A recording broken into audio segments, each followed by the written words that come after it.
eenheid en verskeidenheid, en maak ons een in die waarheid, vir die eer van die koninkryk, wil gehoofloof U, ons Heer en Bruidegom.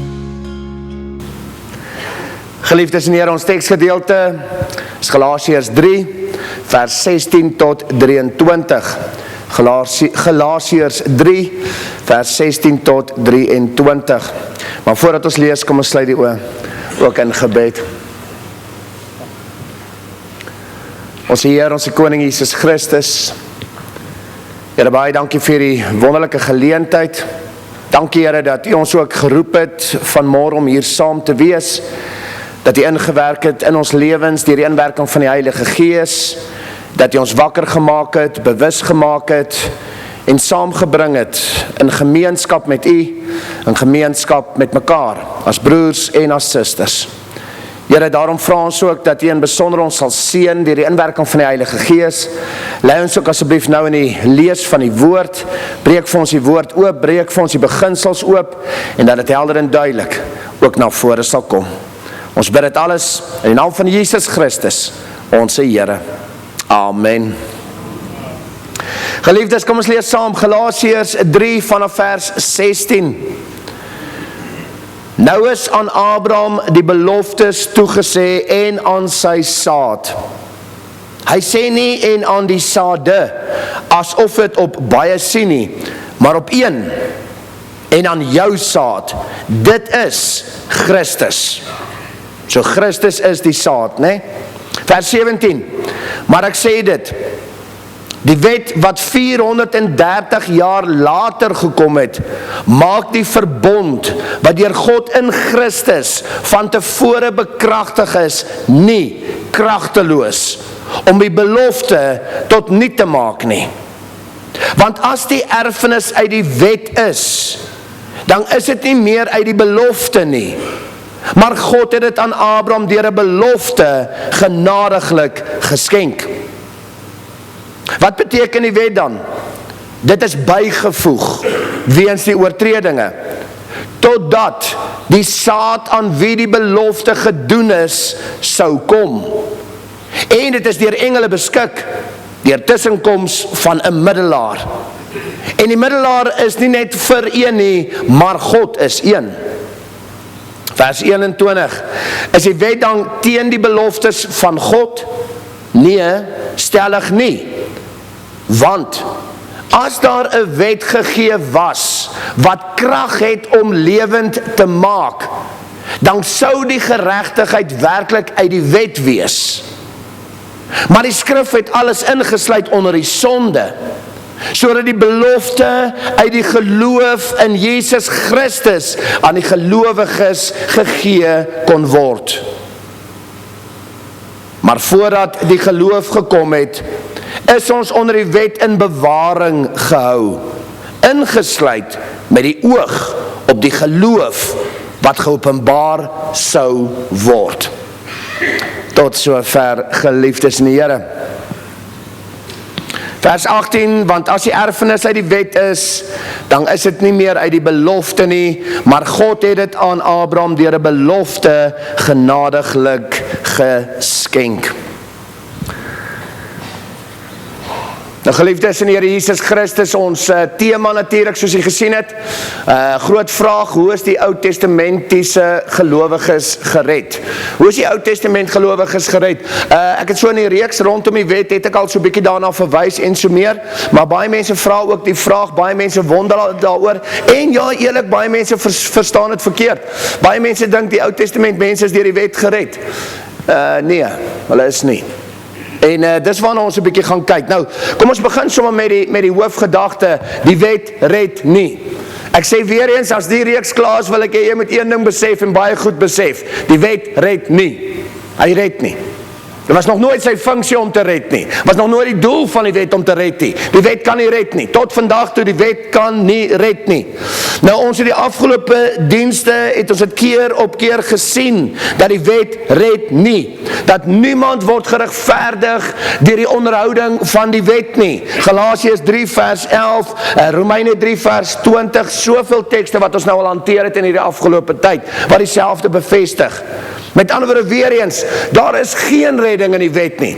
Daar's geen redding in jouself nie. Daar's geen redding in jou eie werke nie. Geen redding in jou eie verdienste nie. Jou rituele, jou tradisies of wat ook al ek of jy wil voorhou nie. Geen redding deur enige van daai dinge nie. Hulle kan nie red nie. Die wet kan nie red nie. Ons het dit as deel van die tema hanteer en ons het dit nou weer eens hierso in hierdie betrokke verse ook gelees, dat die wet was 'n tydelike reëling tot met die koms van Jesus Christus. Dat die wet was tydelik bygevoeg tot met die koms van Jesus Christus. Dit het mense tydelik in bewaring gehou met die oog op die geloof wat geopenbaar sou word in Christus Jesus. Galasiërs 3 vers 19, Galasiërs 3 vers 23, ons het so pas ook in die teksgedeelte weer eens gelees. Die wet is tydelik gewees. Tydelik. Die wet kan nie red nie. Redding is alleen deur geloof in Jesus Christus, Christus as die Messias. Geloof in die belofte van God wat aan Abraham al gebring is, dat in jou Abraham sal die saad tevore kom. En dis vervul in Jesus Christus. Ons het dit gesien, Galasiërs 3, verse 16 tot 18, weer eens. Nou geliefdes, hier is die belangrike ding vir vanmôre. Hierdie beginsels geld nie net vir die Nuwe Testamentie, dit geld ook vir die Ou Testamentiese gelowiges. Nou ek maak reeds die stelling, en dan gaan ons dit verder verduidelik. Ou Testament gelowiges is nie gered deur die wet nie. Besef dit. Niemand is gered deur die wet nie. Niemand is geregverdig deur die wet nie. Ook nie die Ou Testament gelowiges nie. Ons dink baie keer in die Ou Testament gelowiges en ons glo hulle is gered, ons sê dit baie keer, maar op grond van wat is hulle gered? Dan sal ons baie keer dink hulle self. Hulle wetse onderhouding. Nee, hulle is nie. Romeine 3 is baie duidelik, niemand, Ou Testament, Nuwe Testament, tot vandag word geregverdig deur die wet nie. Niemand nie. Ou Testament gelowiges is nie gered deur die wet nie, nie deur hulle self nie, nie deur hulle eie verdienste nie, nie deur hulle eie werke nie. Die wet red nie en die wet kon nog nooit red nie. Nog nooit. Ou Testament gelowiges, en hierso is dit nou, is gered deur geloof. En die skokkende nuus miskien, hulle is gered deur Jesus Christus. Die Ou Testament gelowiges is gered deur Christus. Nou ek weet, is 'n vreemde gedagte. Hoe maak dit sin? So kom ons gaan 'n bietjie dieper gaan en ons gaan 'n bietjie kyk wat sê die skrif vir ons rondom hierdie gedagte. Nou ons volgende tema wat ons net wil hanteer daarso is die geloof in die belofte. Ek bedoel, hoe kan Ou Testament gelowiges gered wees in Christus as hulle nie vir Christus geken het nie? Dis die vraag wat baie mense het. Hoe kan die Ou Testament gelowiges gered wees in Christus terwyl hulle geleef het baie jare voor Christus? Jesus Christus het mos eers na hulle leeftyd gekom. So hoe is dit moontlik? Hoe kan dit wees? Nou Paulus gee vir ons die eerste antwoord en ons het dit gesien in verse 16 tot 18, ek gaan weer vir ons lees. Nou is aan Abraham die belofte toegesê en aan sy saad. Hy sê nie aan saade, asof het op baie sien nie, maar op die een, en aan jou saad, dit is Christus. Maar ek sê dit, die wet wat 430 jaar later eers gekom het, maak die verbond wat deur God en Christus van tevore bekragtig is, nie kragteloos om die belofte tot niet te maak nie. Want as die erfenis uit die wet is, dan is dit nie meer uit die belofte nie. Maar God het dit aan Abraham deur 'n belofte genadiglik geskenk. So Paulus gee vir ons eintlik 'n antwoord dat die redding van die Ou Testamentiese gelowiges is deur die verbondsbelofte wat God met hulle gemaak het. Die belofte van die saad wat sal kom.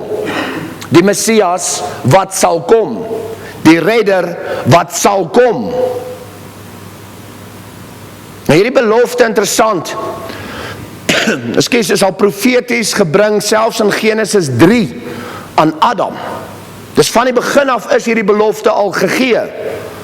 En ons kry dit in Genesis 3 met die woorde, dat die saad van die vrou sal die slang, dis die duiwel, se kop vermorsel. Dis die eerste profetiese aanduiding van die redder wat sal kom. Sal in Genesis 3 aan Adam. Hierdie belofte van die redder, van die Messias, is lewend gehou deur die geslagte en is weer eens in die tyd van Abraham bevestig. Dat uit hom sal die saad kom, die redder, die Messias. Hy sal kom. Dis hier waar Paulus nou verwys in Galasiërs, nee. Geliefdes, so die Ou Testamentiese gelowiges het geglo in die belofte van die koms van die redder. Hulle het geglo in die belofte van die koms van die Messias. Dis geprofeteer en hulle het geglo en hulle het op hierdie belofte gestaan. Hulle het geglo in die Messias wat sal kom. Met ander woorde, soos Nuwe Testamentiese gelowiges gered word deur die geloof in die Messias, soos die Ou Testamentiese gelowiges gered deur dieselfde geloof in die Messias. 'n geloof wat vervul is in Jesus Christus as Messias. So Nuwe Testament en Ou Testament gelowiges is gered in en deur Jesus Christus. Nie deur hulle self nie. Die beloofde saad, die redder, die Messias. Ek lees weer Galasiërs 3 vers 22 tot 23. Maar die skrif het alles ingesluit onder die sonde, sodat die belofte uit die geloof in Jesus Christus aan die gelowiges gegee kon word. Maar voordat die geloof gekom het, is ons onder die wet in bewaring gehou, ingesluit met die oog op die geloof wat geopenbaar sou word. So ons eerste antwoord is dat die Ou Testament gelowiges gered is deur geloof in die belofte van die saad, die Messias, en is vervul in Jesus Christus. Nou ons volgende gedagte wat ons so gaan hanteer, en waarna ons 'n bietjie gaan kyk, en ek het al in die verlede hieroor gepreek ook, en al baie genoem, ons gaan kyk na die een offer volmaak vir ewig. Baie van die ken dit, en weer eens 'n bevestiging, maar hierdie tema pas 100% in by ons vraag, hoe is die Ou Testamentiese gelowiges gered? So ons kan hierdie vraag, hierdie beginsel wat ons nou oordra, redding in geloof in die Messias, kan ons bevestig uit 'n ander oogpunt, naamlik die offer van Jesus Christus. Dat Jesus Christus, toe hy gesterf het hy betaal vir die sonde wat is, wat gaan wees, maar ook wat was. Dit is 'n baie belangrike konsep om te verstaan. Ons menslike brein sukkel daarmee. Ons dink net aan hede en toekoms. Dis 'n ewige offer. Hy is nie beperk tot tyd nie. So toe Christus betaal op die regte tyd, toe hy betaal vir is, was en gaan wees. Alles op hom. So Jesus Christus het betaal vir sonde wat is, gaan wees en wat was. Dat Jesus Christus een offer gebring het, volmaak vir ewig. Eenmaal gesterf. Christus word nie herhaaldelik gekruisig nie. Eenmaal was genoeg. Dit was volmaak, dit was perfek, dit was volkome. Jy kan niks wegvat nie, jy kan niks byvoeg nie. Dit is perfek. En dit is ewig. Dit is 'n ewige offer. Weereens nie beperk tot tyd nie. Ewig. Hebreërs 8 tot 10, hoofstukke 8 tot 10, jy kan gerus dit gaan lees, wat baie ingaan op hierdie beginsel, een offer volmaak vir ewig. Ons het al in die verlede dit verwys. 1 Petrus 3 vers 18, Jesus Christus het eenmaal gelei vir alle sondes. Eenmaal gelei vir alle sondes.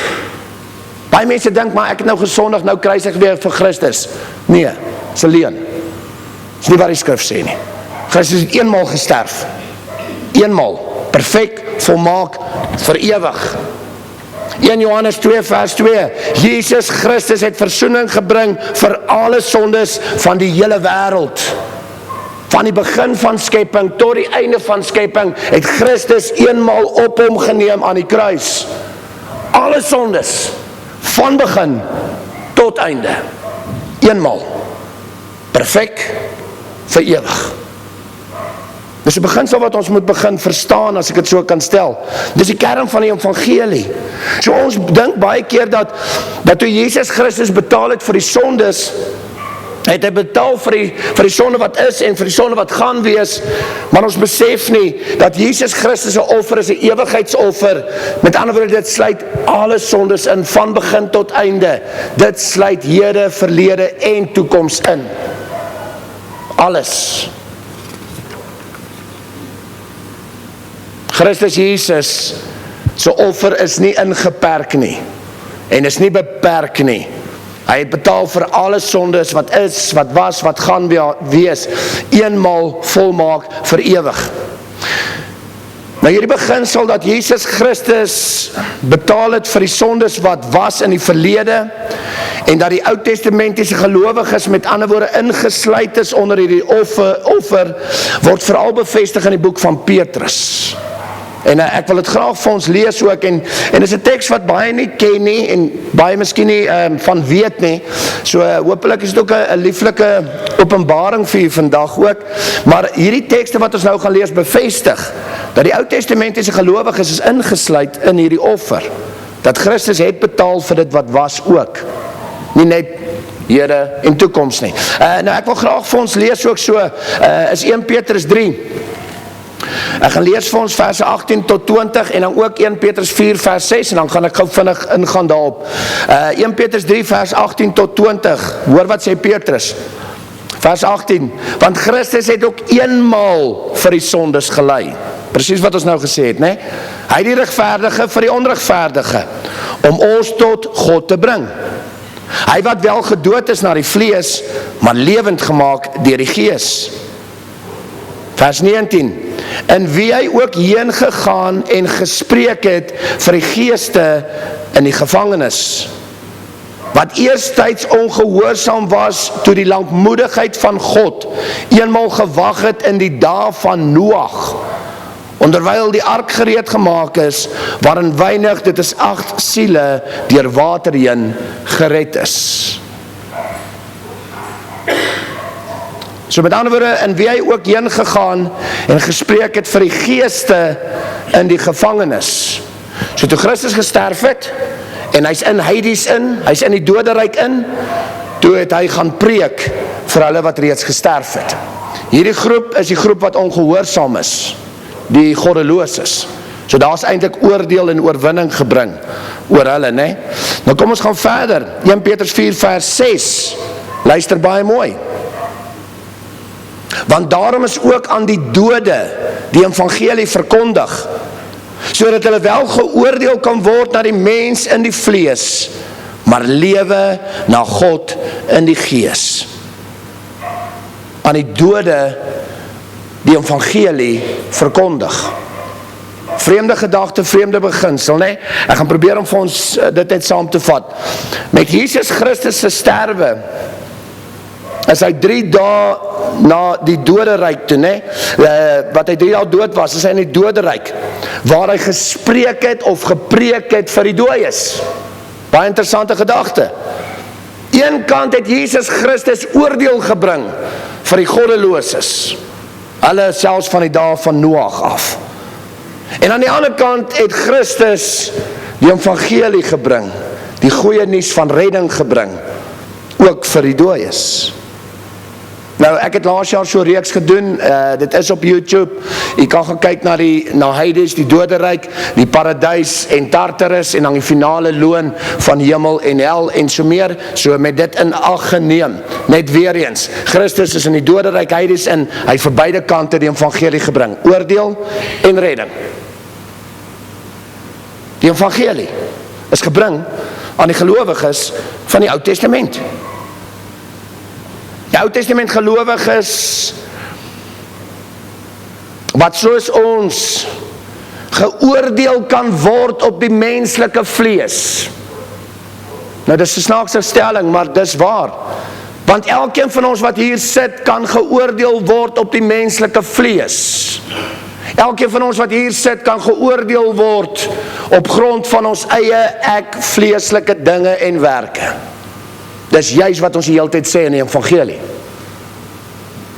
So daai mense ook, selfde soos ons, kan geoordeel word na die mens in die vlees, die eie vleeslike, eie ek werke, maar kan lewe in God in die gees, die geestelike, net soos ons.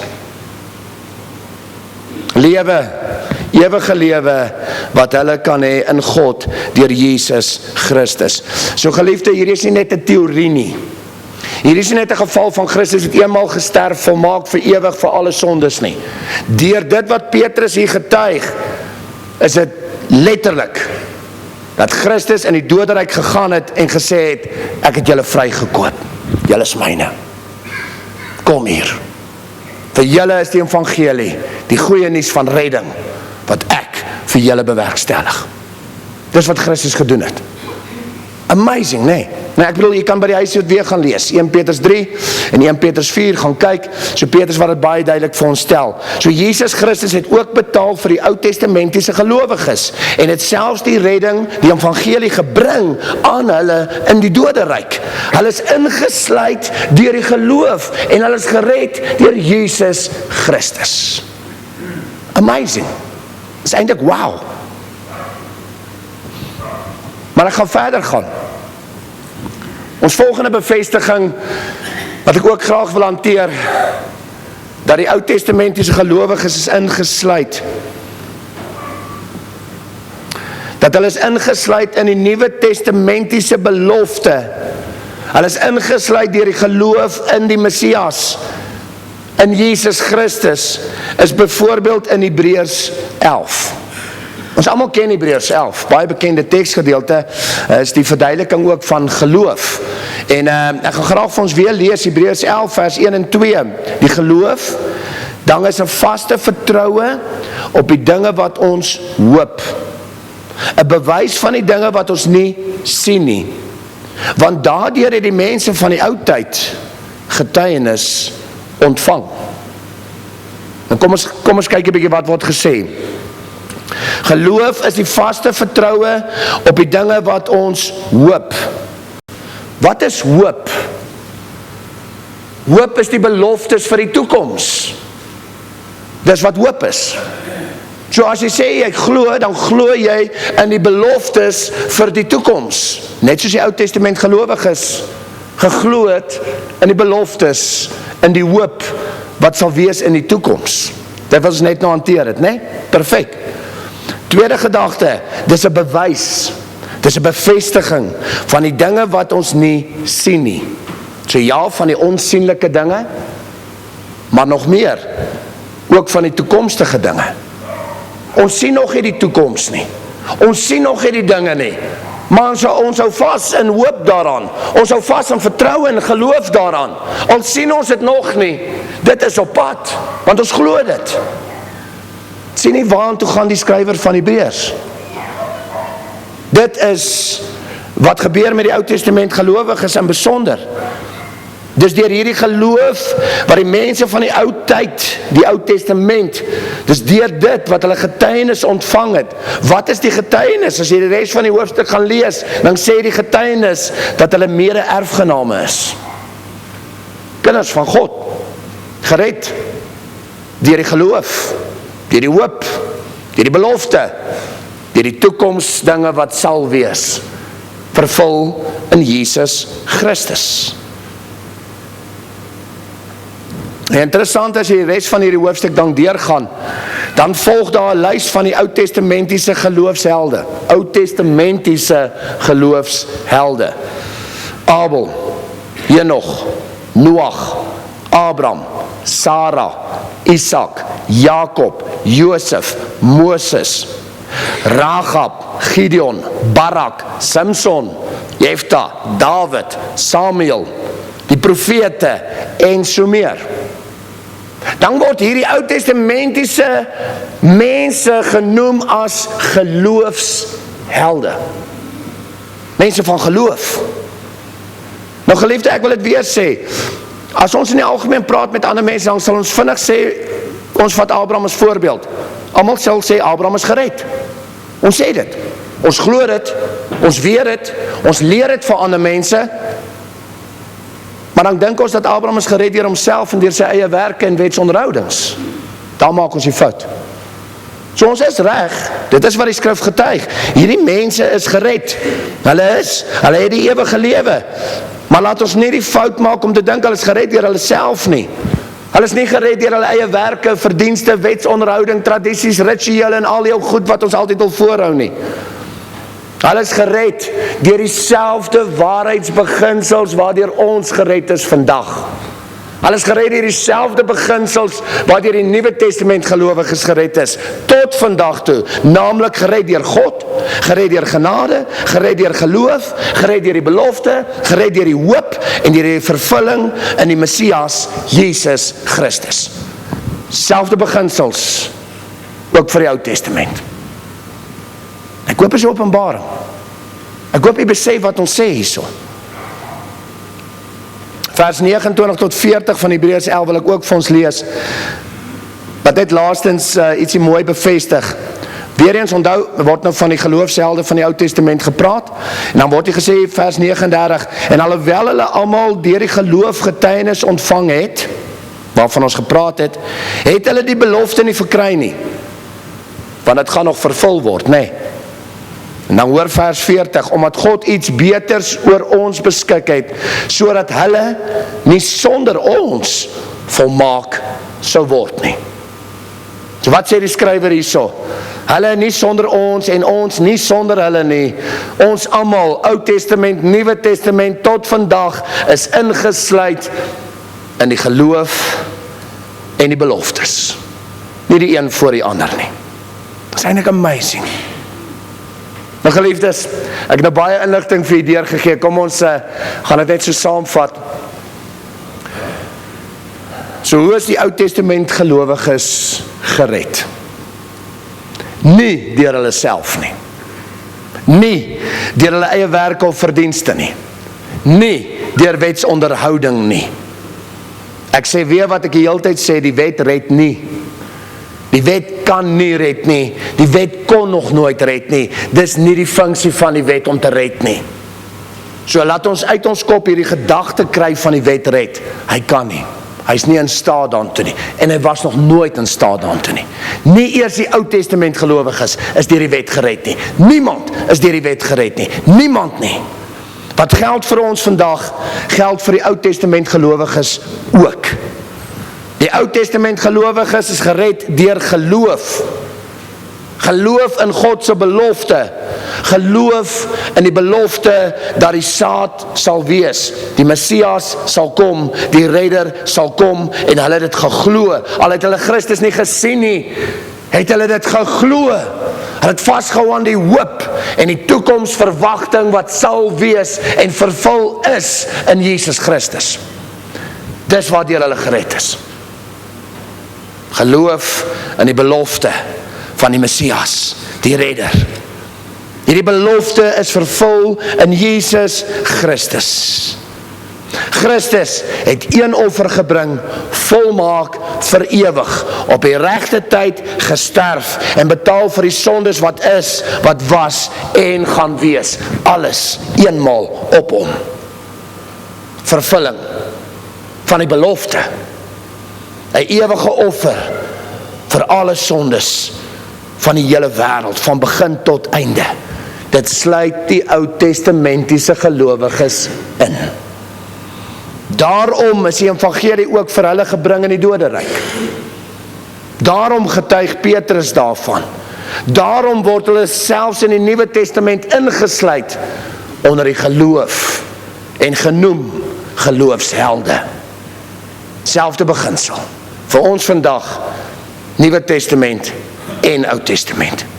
So geliefdes, die Ou Testamentiese gelowiges is net soos ons gered deur Jesus Christus.